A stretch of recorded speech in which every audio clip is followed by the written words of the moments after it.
The only guy who freaked me out was Yoel. Yoel Romero would look so big at 185. You're like, how is that 185? How is it even possible? He looks like a heavyweight. I've known Joel since he got to America, and I was a fan of him before. I remember watching him compete in the Olympics, and obviously he's Cuban, so my whole family, everybody, we're always cheering for this dude. This dude was like just fucking Roy Jones Jr. type cloth. Everything is possible in life when you believe. When you believe, everything is possible. Everything is possible. Yoel Romero not only does he have an incredible international wrestling pedigree, he loves to strike. He can look relaxed, like he's not paying attention, and then bam! 40 years old and moves like a guy that's half his age. As the independent administrator for a new drug testing policy. They started this like really stringent testing, and everyone who faces this man, Joe, they live to tell about it, but they have some stories. Everyone, every single one who gets in there with him, they say he feels like he's made out of iron. If you look up athletic freak in the dictionary, this guy comes in. Really quick hands and devastating power that can knock your lights out. Oh! Romero with a knockdown! Yoel Romero has done it! Romero knocks Luke Rockhold out cold! Coming off his knockout win over Luke Rockhold, Yoel Romero is full of confidence right now. He hits like a truck. He's a real savage when it comes to his wrestling, his ability to explode and close the distance, his ability to compete at an elite level. Flying knee, he knocked him out. Wow, that's it. This fight's over. He entrenado mucho. No importa lo que haya pasado en mi vida, voy a seguir hacia adelante para la meta que Dios me ha puesto.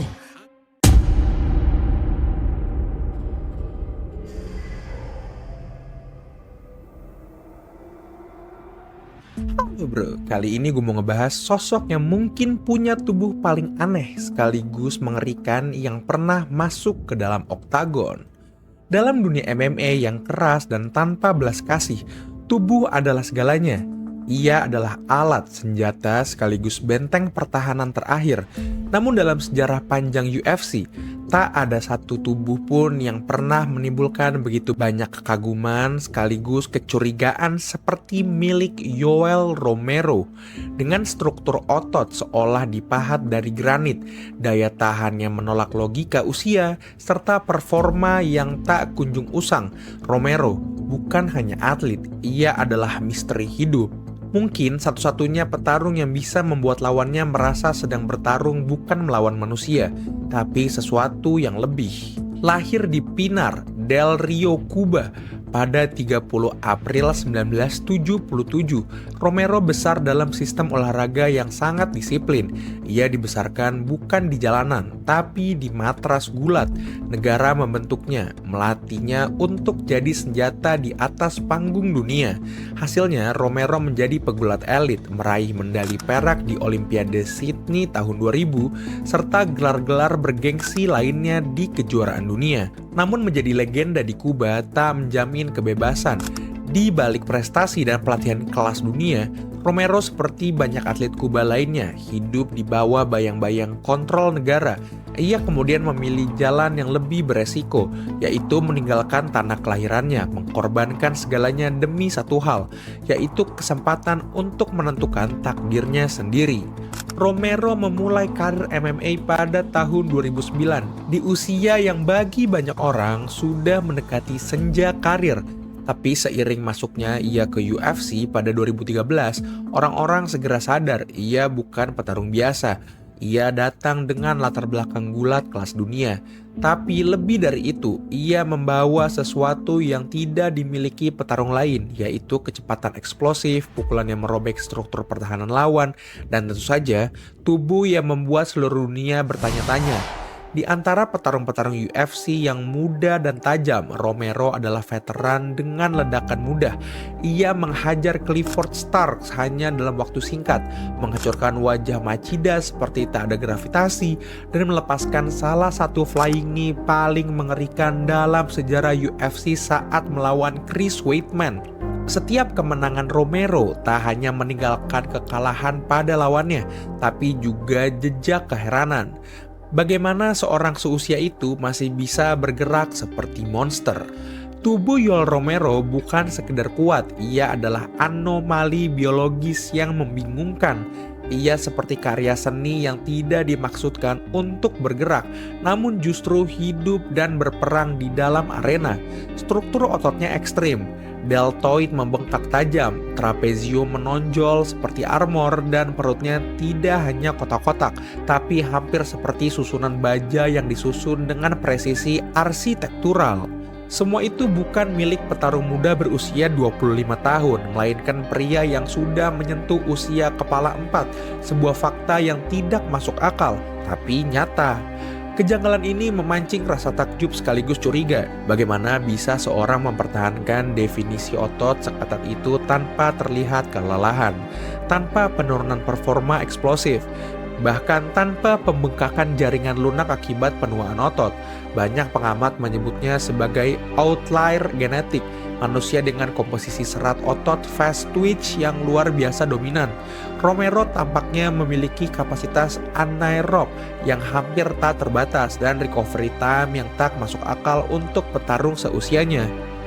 Namun publik tak pernah sepenuhnya puas dengan jawaban ilmiah semata. Tahun 2016, Romero dinyatakan gagal tes doping oleh USADA, Badan Anti Doping Amerika yang terkenal ketat.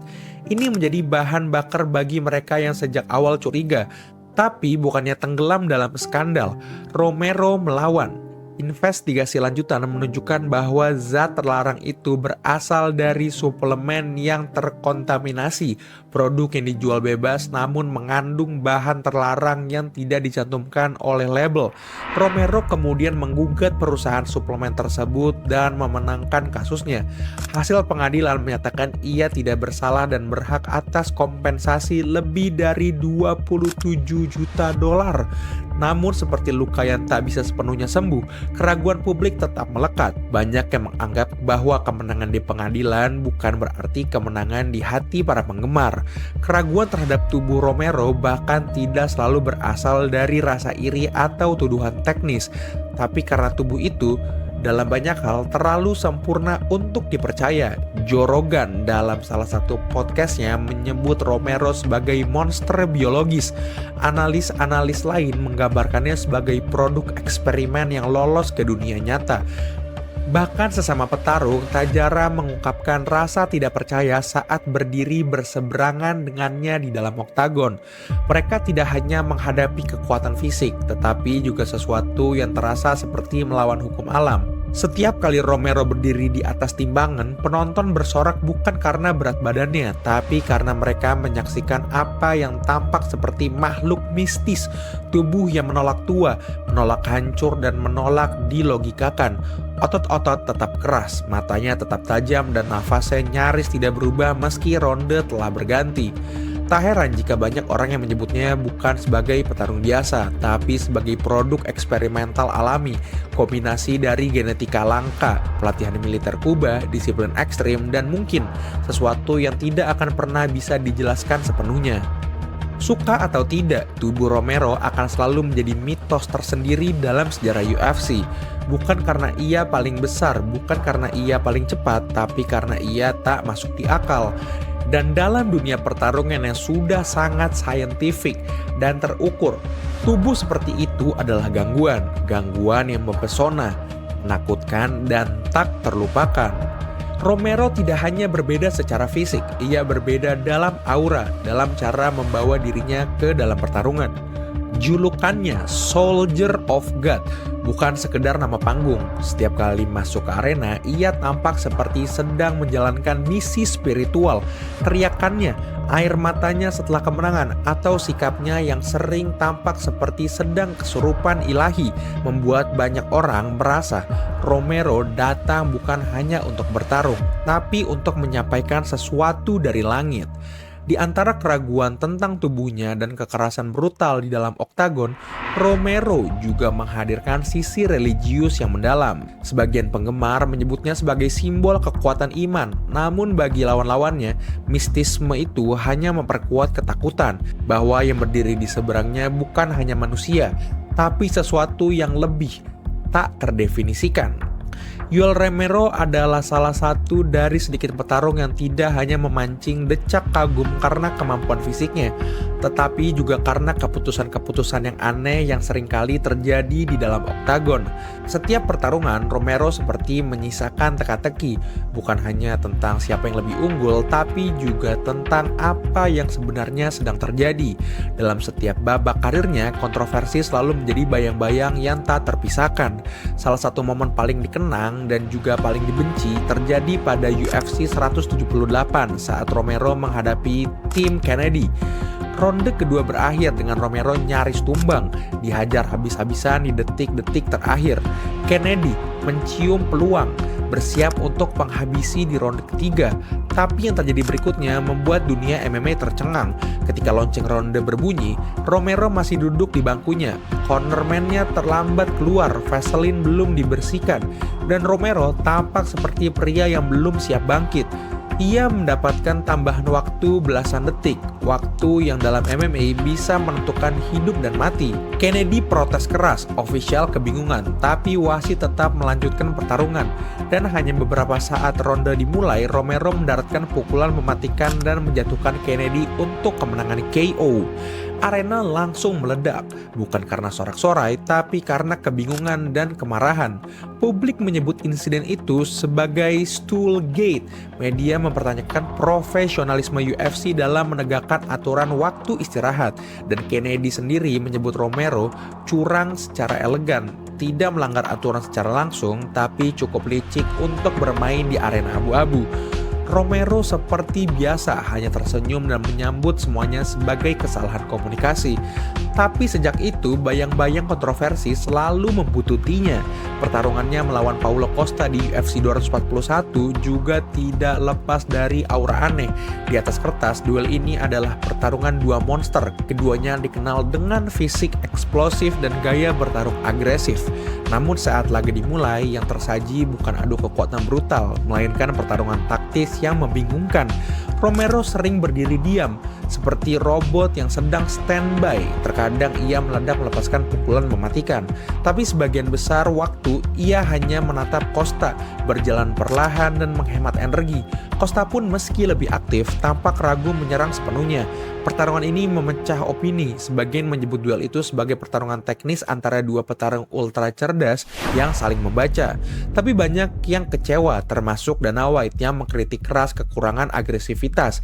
Meski akhirnya Costa menang lewat keputusan tipis, Romero kembali meninggalkan lebih banyak pertanyaan daripada jawaban. Mengapa ia memilih bertarung seperti itu?